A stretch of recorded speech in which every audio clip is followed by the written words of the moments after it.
En este preciso momento, tu próxima cena depende de un pedazo de roca polvorienta triturada en el desierto del Sahara.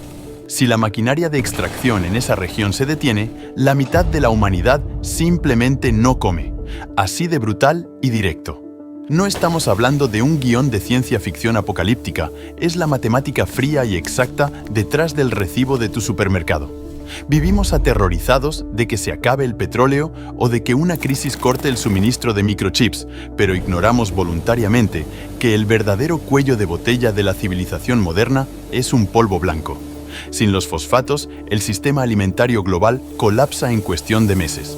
Entender la anatomía de este monopolio silencioso es la única forma de descifrar por qué tu cuenta del supermercado se está multiplicando y cómo un grupo minúsculo de países controla, literalmente, el derecho de la humanidad a existir. Pero para entender tu bolsillo, primero hay que mirar la tierra. Capítulo 1. La ilusión de la abundancia. Tenemos una fe casi religiosa en los supermercados. Creemos que la comida viene de la tierra, del sol y del agua, como si todavía viviéramos en el siglo XVIII. Pero la realidad es que el sistema agrícola moderno es un laboratorio químico a cielo abierto. Para que una hectárea de tierra rinda lo suficiente como para alimentar a nuestras ciudades sobrepobladas, requiere un cóctel de nutrientes innegociable. Necesitamos nitrógeno, potasio y, el más crítico de todos, fósforo. El nitrógeno lo sacamos literalmente del aire gracias a la tecnología industrial. Tenemos potasio para regalar, pero el fósforo es diferente. Es el bloque de construcción del ADN de cada planta, el motor de la fotosíntesis, y tiene un problema técnico insalvable. No se puede fabricar en un laboratorio. No hay sustituto sintético. La única forma de obtener el fósforo que hace crecer la manzana que te comiste hoy es minando roca fosfórica de la corteza terrestre.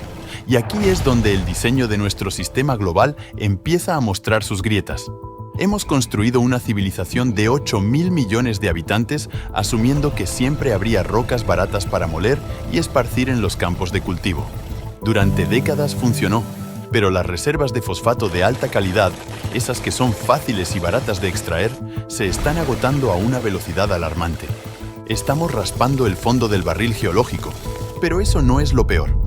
Si el problema fuera solo que se está acabando, el mercado encontraría una forma lenta de adaptarse. El verdadero terror económico es dónde está escondido el fósforo que nos queda, porque la naturaleza, en su infinito sentido del humor negro, decidió poner la llave de la supervivencia humana en un solo rincón del planeta. Capítulo 2. El cartel de la tierra. Imagina a la OPEP, ese grupo de países que se reúne a puerta cerrada para decidir cuánta gasolina puedes pagar ajustando la llave del petróleo. Bien, pues la OPEP del petróleo controla alrededor del 80% de las reservas mundiales. Sin embargo, si el petróleo escasea, siempre podemos construir paneles solares, molinos de viento o reactores nucleares. Tenemos alternativas. Con el fósforo no hay plan B. Si no hay fósforo, no hay vida. Y según los datos oficiales del Servicio Geológico de los Estados Unidos, USGS, un solo país, Marruecos, junto con la región del Sahara Occidental, controla más del 70% de todas las reservas mundiales de roca fosfórica. Es el monopolio natural más extremo y peligroso de la historia humana. Marruecos es la Arabia Saudita de la comida, y el resto del mundo es un cliente desesperado y adicto. Para entender la gravedad de esto, miremos a las potencias mundiales. Estados Unidos, que solía ser un gigante en la exportación de fosfatos gracias a las minas de Florida, ha devorado sus propias reservas de alta calidad y ahora depende de las importaciones para mantener su imperio agrícola. China, el otro gran productor histórico, se dio cuenta de este abismo hace unos años y cerró abruptamente sus exportaciones para proteger su propia seguridad alimentaria.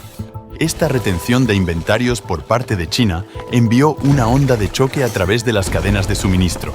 De repente, potencias agrícolas como Brasil o India, que alimentan a medio planeta pero no tienen reservas propias de fertilizantes, se encontraron a merced de un mercado internacional estrangulado. Se dieron cuenta de que su soberanía no dependía de sus tanques de guerra, sino de los barcos cargueros llenos de polvo blanco marroquí. Y cuando la desesperación entra al mercado de commodities, alguien tiene que pagar la factura. Capítulo 3. El impuesto invisible a tu estómago. Aquí es donde el tablero geopolítico se conecta directamente con tu billetera.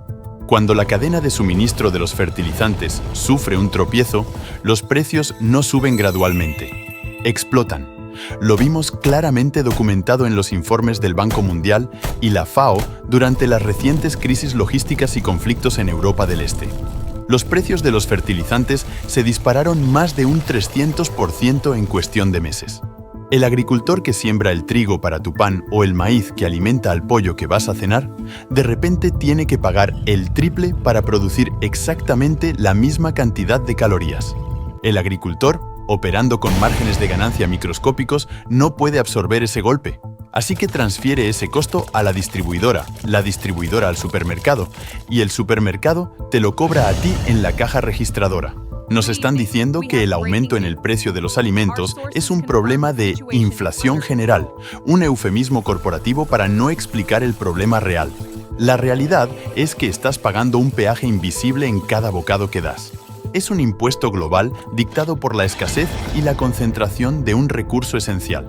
Tu dinero está compensando la fragilidad de un sistema que depende de mover rocas trituradas de un continente a otro solo para que el suelo funcione. Y ahora viene la parte que casi nadie en los medios económicos quiere analizar en voz alta. Los mercados financieros asumen que cuando un producto se encarece, la demanda baja y el precio se estabiliza. Es la regla básica del capitalismo, pero la comida no es un iPhone. No puedes decidir posponer el consumo de calorías hasta que haya una oferta mejor. La demanda de comida es inelástica. La gente pagará lo que sea necesario para no morir de hambre. Capítulo 4. La geopolítica del hambre. Cuando un recurso es inelástico, insustituible y está monopolizado, la economía pura deja de funcionar y entramos en el terreno del conflicto puro. Las guerras del siglo XX se libraron por la energía que movía las máquinas.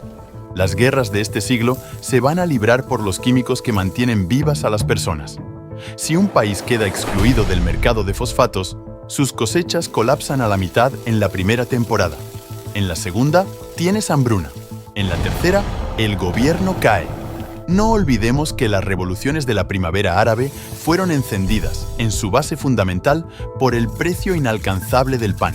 Los gobiernos saben perfectamente que el hambre es el único catalizador garantizado para la inestabilidad civil. Por eso, asegurar el acceso a la roca fosfórica ya no es una cuestión de comercio internacional. Es la máxima prioridad de seguridad nacional para cualquier país que no quiera ver sus ciudades arder. Para colmo, nuestro uso de este recurso milagroso es de una torpeza casi cómica. Gastamos miles de millones de dólares extrayendo fósforo en África, lo transportamos en barcos que queman combustibles fósiles, lo esparcimos en campos donde la lluvia lava la mitad hacia los ríos, creando zonas muertas en los océanos, nos comemos la otra mitad y finalmente lo desechamos por el inodoro sin reciclar absolutamente nada. Es un sistema de un solo uso para un recurso finito. Estamos financiando agencias espaciales para ver si podemos minar asteroides a millones de kilómetros de distancia, pero somos estructuralmente incapaces de rediseñar nuestro propio drenaje para recuperar el único elemento que nos mantiene vivos en este planeta. Y mientras ignoramos esta bomba de tiempo logística, los países que sí prestan atención están acumulando recursos, cerrando fronteras comerciales y preparándose para el inevitable momento en que la roca deje de ser barata. Esa es la verdadera ilusión de la abundancia. La próxima vez que camines por el pasillo del supermercado y veas montañas de frutas perfectas y estantes infinitos de carne, no estás viendo el triunfo de la naturaleza. Estás viendo el milagro temporal de una cadena de suministro altamente concentrada, colgada del hilo de un país en el norte de África.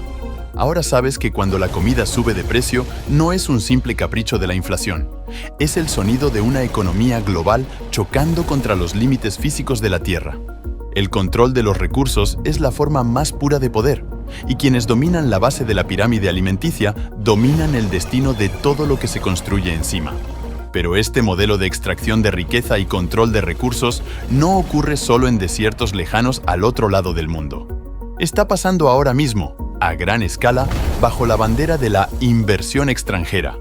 De hecho, hay una industria entera operando en América Latina, liderada por corporaciones canadienses, que ha perfeccionado el arte de extraer miles de millones en recursos dejando solo miseria a su paso, y todo bajo contratos perfectamente legales. Hay un saqueo corporativo que explica por qué ciertas regiones nunca logran salir de la pobreza, pero eso es algo que merece ser analizado a fondo. Haz clic en el video en pantalla para descubrir cómo funciona el robo del siglo XXI y cómo el neocolonialismo moderno ya no usa ejércitos, sino abogados.